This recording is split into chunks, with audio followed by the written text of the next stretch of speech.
Thank you very much.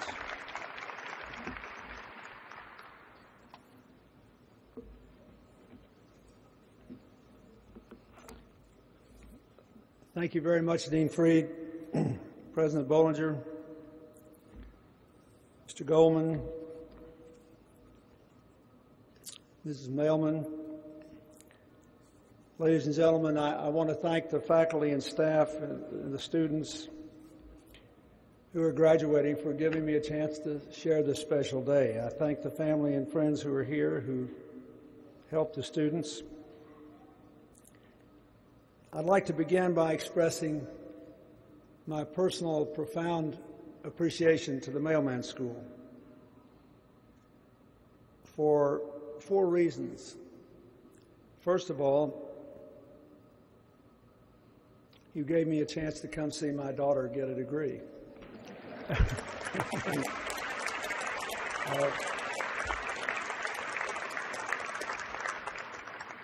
Secondly, Dean Freed's predecessor, Dr. Alan Rosenfield, helped me to establish our HIV/AIDS program around the world.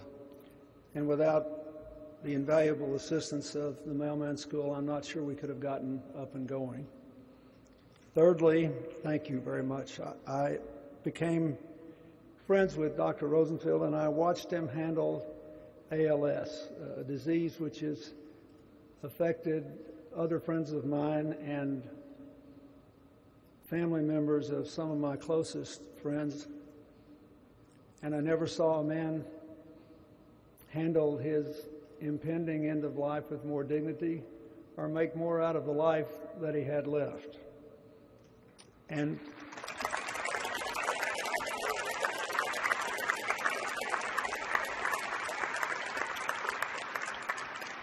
finally, I am very grateful to you for the work that people from the Mailman School did in Haiti immediately after the earthquake and continue to do there for mental health, child protection, and the long-term rebuilding of the healthcare system. I thank all the graduates for your commitment to doing public health work. How public health issues are resolved or left unresolved will shape much of the 21st century.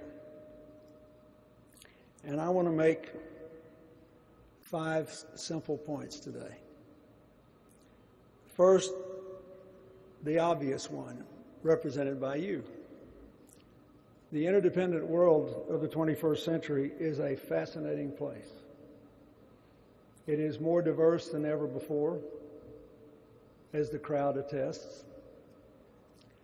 There's more access to more information more quickly than ever before. There are more scientific and technological advances coming at us than ever before. Most interesting one recently has been the finding in the treasure trove of genome studies that between 1% and 4% of our genetic makeup was contributed by Neanderthals, our pre-human ancestors. I keep wondering if that will excuse every mistake I made going back to my 4th birthday. I can only say that I was delighted that women as well as men have Neanderthal genes, otherwise the late-night comics would have fodder for decades to come. The second point I want to make is that for all of its joys, this world has a lot of challenges, as we all know. The benefits of the modern world fall unevenly among countries and within countries. And people handle being on the short end of the benefits in different ways. I've said in other places, and I might as well say here, I think a lot of the wackiest things that are happening in American politics today really reflect a cry of despair from people who just want all this change to stop so they can find some solid ground to stand on. Virginia, for example, has terrible budget problems. So when the governor of Virginia issued that proclamation to bring back Confederacy Month and didn't mention slavery until prodded to do so, I don't think he suddenly became more racist. I think he was responding to all those people who feel that they have no solid ground to stand on, and so they're saying, stop the world, I want to get off, I want to go back to some time when I was in control of something. The problem with that approach is you can't stop the world and you can't get off. And so we have to look honestly at what the challenges are. Essentially, they fall, I believe, into three categories. The world is too unequal, it is too unstable, and it is completely unsustainable because of the way we produce and consume energy. And all of those have serious public health implications. If you look at inequality, half the world's people live on less than $2 a day. Before the earthquake, more than 70% of Haitians were living on less than $2 a day. But there are massive public health implications. 1 billion people have no access to clean water. 2.6 billion people have no access to sanitation. 1 billion people go to bed hungry every night. Before the earthquake, Haiti had no national health system. There was an interesting article in the press this week. As you might imagine, I get all the clips worldwide on Haiti and read them every day about how some people are actually getting better health care now from the makeshift hospitals that people like you have gone down to set up than they were before the quake. But there are still massive public health problems there. With the rainy season coming on, even if no hurricane hits a tent city and blows it down and damages people, there will be puddles of water everywhere in a place that has no adequate sanitation. And every boy or girl with a cut on his or her foot who steps in a puddle of water is at risk of contracting a waterborne disease. 1 in 4 of all deaths on Earth every year come from AIDS, tuberculosis, malaria, and infections-related diseases related to dirty water. 80% of the people in the last category are children 5 and under. And I worry about it every day. When the earthquake hit Haiti, 87 metric tons of food had been pre-positioned in El Salvador because the Caribbean is both a hurricane center and an earthquake action area. And the world prepared for that. And that food was a godsend in the beginning. I don't know what we'd have done without it. But I found very quickly that there was no such reserve of sanitation equipment and no reserve production capacity. So we emailed every producer of compost toilets and other traditional sanitation materials in the world and paid for everything we could pay for and got everything we could get there as quick as we could, and there still wasn't enough. And so now there may be a second wave of tragedies in Haiti because of the inequalities of the modern world in healthcare. The world you live in is highly unstable. You see it in the financial crisis, which began here, spread to Europe, spread to Asia, hurt our friends in Latin America. You see it now with the problems of Greece imperiling the European Union and the very idea of the common currency. And now the Federal Reserve has opened a line of credit for European countries because the American stock market is being held down by fears that the contagion could spread here from tiny Greece, part of big Europe, part of the big world. But you also saw it when the SARS epidemic started on mainland China, spread to Hong Kong, turns up in Toronto. And all the perils associated with swine flu, which thank God didn't fully materialize, partly because everybody worked so hard on it. But cases show up in Mexico, and they closed the Fort Worth School District for several weeks. We had a case diagnosed in New York, and total strangers would come up to Hillary and me on the weekends. We were walking in Chappaqua, New York, asking if they could still take their kids to a Broadway play. So the instability of the modern world is manifest in healthcare too, and in many other ways that you all know. And the unsustainability of climate change has enormous public health implications. If the worst calculations prove right and we don't reduce our greenhouse gases by enough, quickly enough, it's estimated that by 2050 we'll have to move at least 100 million people away from coastal cities. We'll lose 50 feet of Manhattan Island. Okay, here, we're in the middle of the island enough, so we'll only use 50 feet around.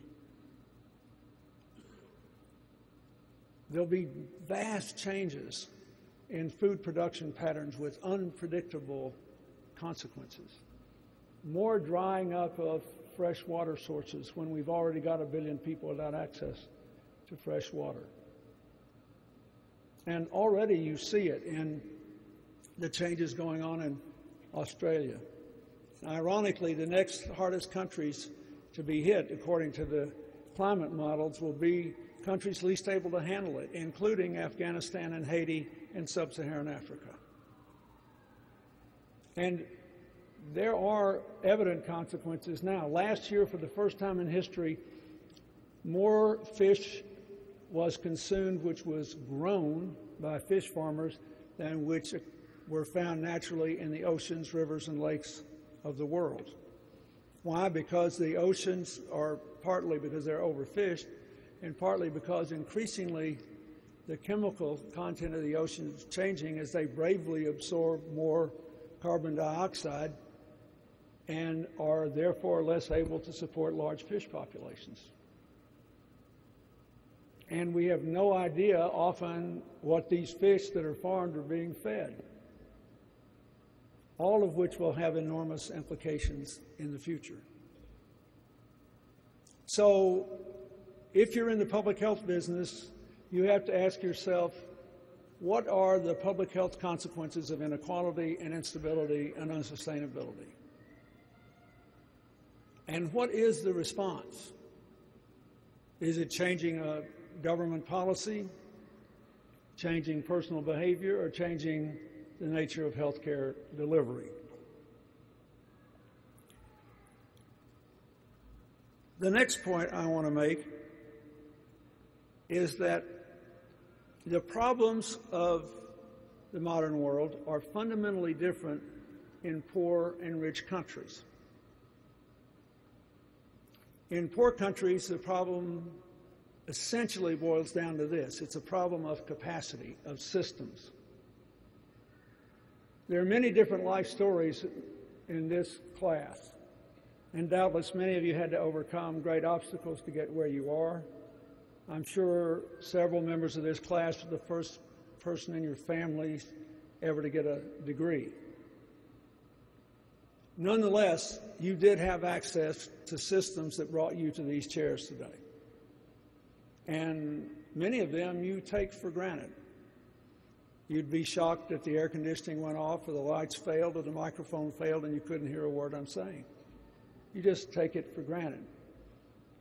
Much of the work I do now is in places in the world where people can take none of this for granted, where people every bit as smart as you, who are willing to work as hard as you have no predictable, beneficial consequence from the acts they take. In those places, the work of public health is system building, so that there are predictable consequences to constructive efforts. And in Haiti, what we're trying to do is not, in healthcare, we're not trying to build back better. In education, we're not trying to build back better. We're really trying to build well for the very first time. They have never had a healthcare system, even though they have two of the finest NGO public health efforts in the world, Partners in Health, headed by Dr. Paul Farmer, and GESCIO, headed by Dr. Bill Papp, which is the oldest AIDS clinic in the world outside the United States. but they've never really had a national health system. Partners in Health and our foundation worked to build one for the first time in Rwanda. And they now have first-class hospitals in every region of the country, satellite clinics, and community health workers trained to go into every village in the country.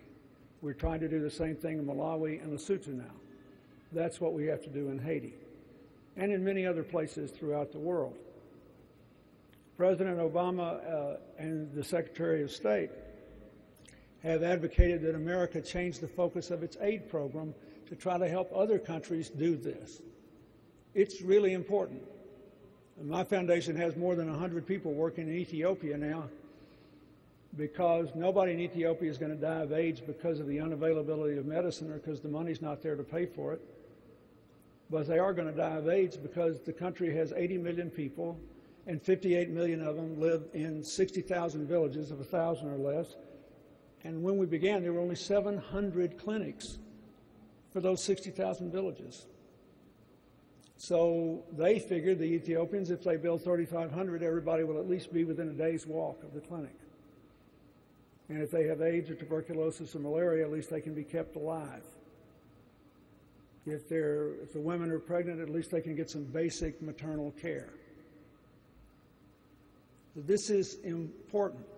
They have to build the systems.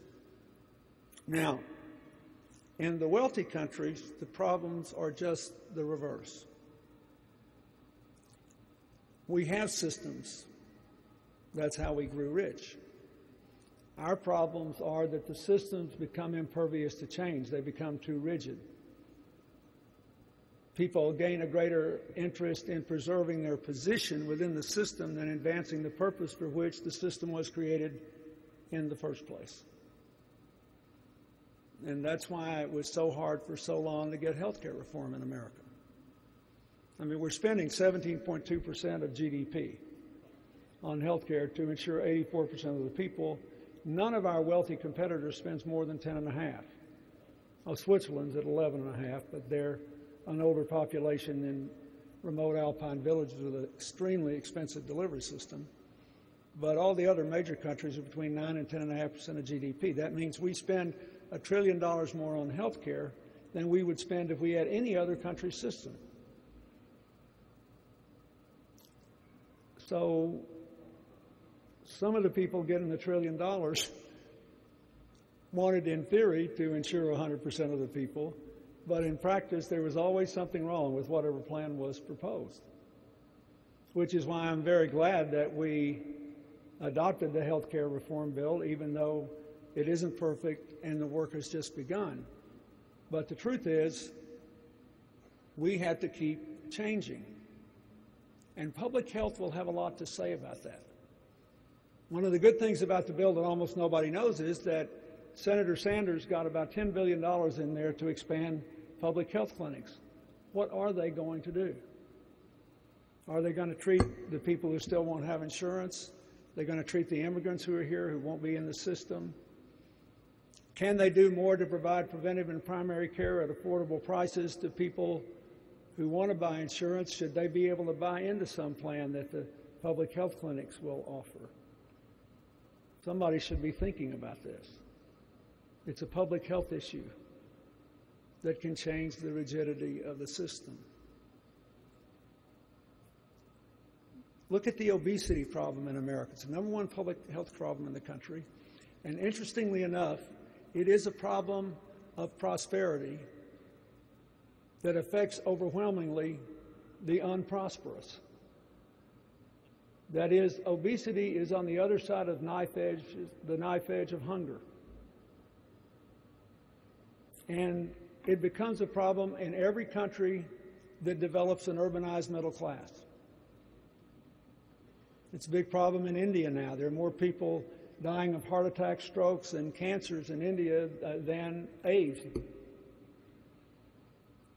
The UK and Ireland have national campaigns against childhood obesity. Huge public health problem.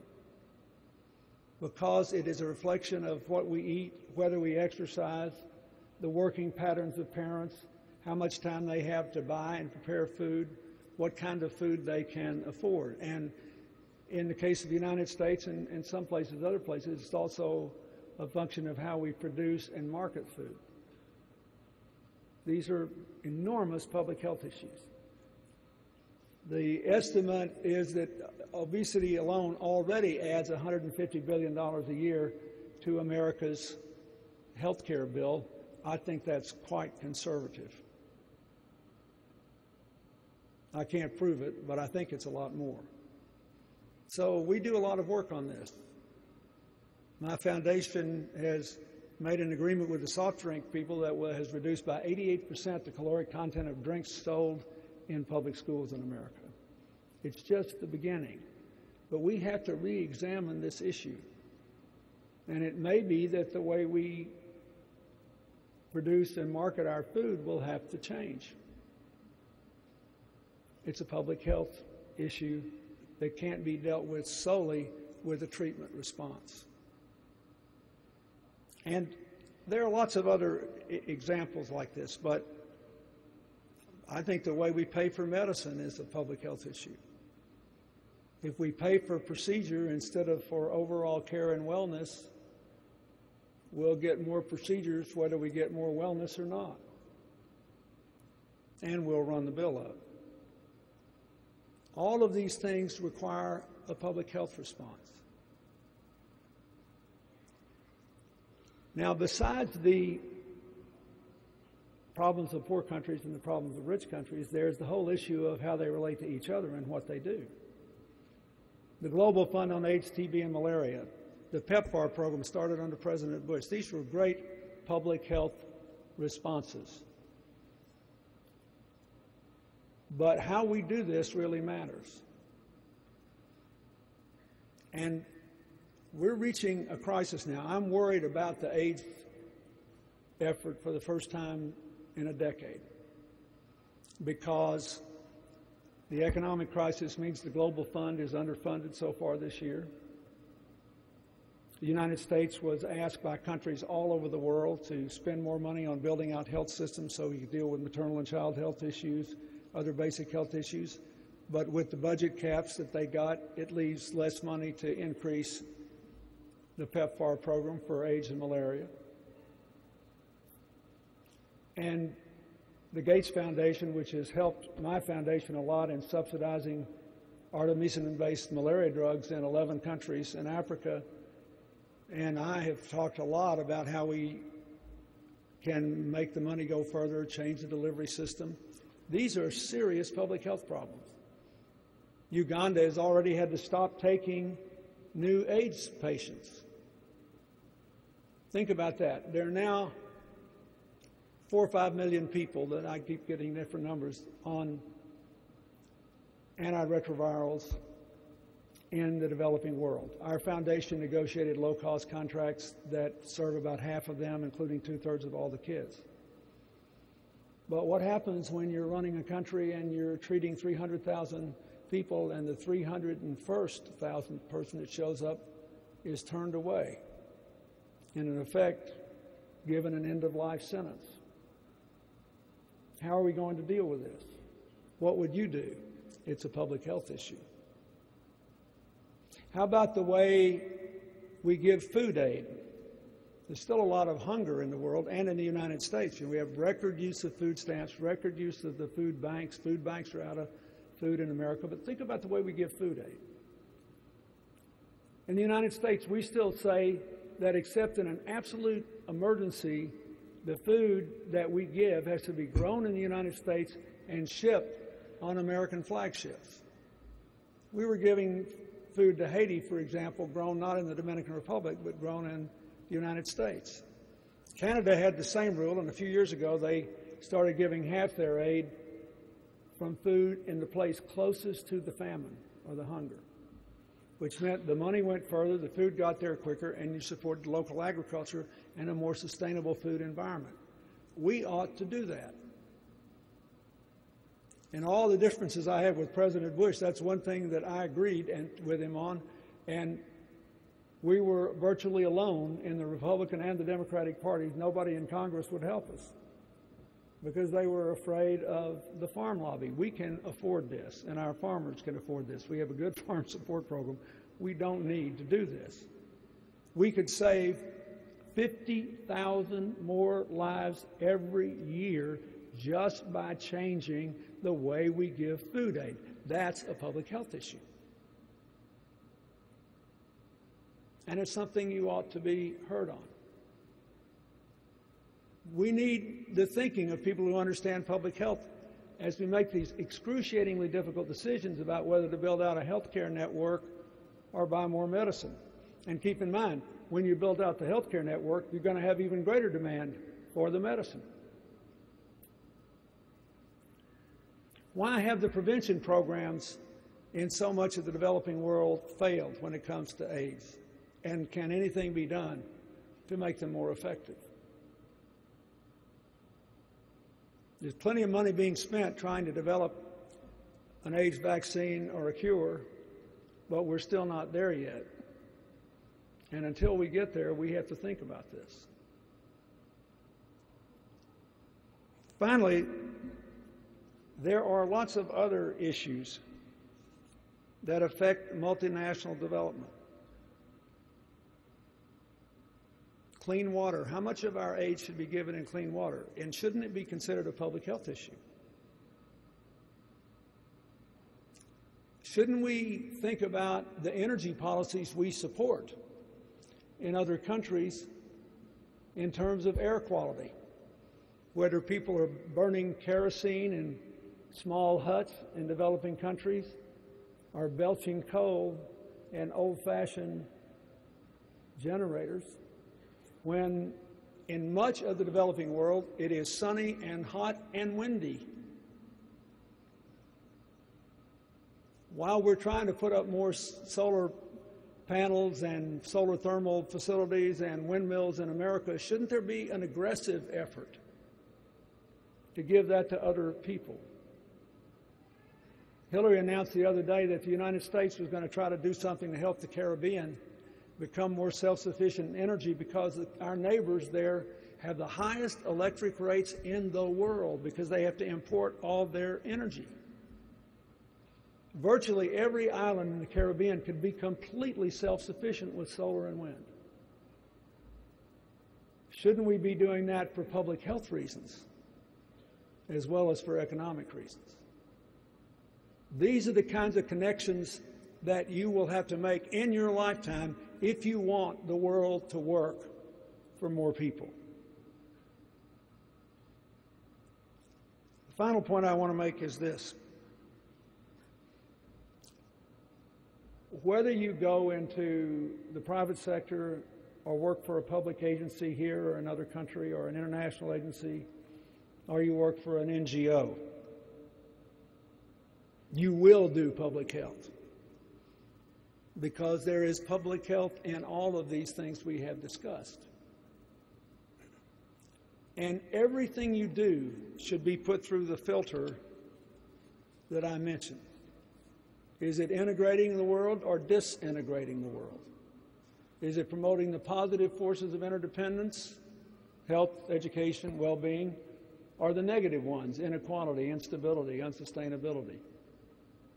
If it's doing the former, it's good. If it's doing the latter, it's not. The world your children and grandchildren will live in will be determined by your success in reducing the negative and building up the positive forces of our interdependence. And public health is at the core of every single dramatic issue. One final point on the genome. When we finished sequencing it with the expenditure of a lot of your tax money in 2000, as a political person, the thing I found most interesting was the initial conclusion that from a genomic standpoint, we're all 99.9% the same. And then Craig Benner did another study and said, oh, hold it, we're not, we're only 99.5% the same. Now, all of you know, with 3 billion elements in the genome, 0.4% is a significant number. But from a social political and philosophical point of view, it's not very much. It means if you look around this crowd, every single difference you can see, from the color of your skin to the color of your eyes to the shape of your body to your gender, every non-age-related difference you can see is rooted in somewhere between 0.1% and 0.5% of your whole biological being. And yet everybody spends 90% of their time worrying about the 0.1%. Now, my position is, in the world you're living in, since you can't stop it and you can't get off, and you can't put up walls again, we need to spend a lot more time worried about the 99.9%. We need to understand that the only way we can appreciate, celebrate, and enhance the impact of our diversity, what is special about us, is to always, always believe that our common humanity matters more. If we do, we'll have good public health policies. And if we do, you will live in the most interesting, prosperous, peaceful, exciting time in human history. Every one of you carries some portion of responsibility to make that happen. Thank you very much.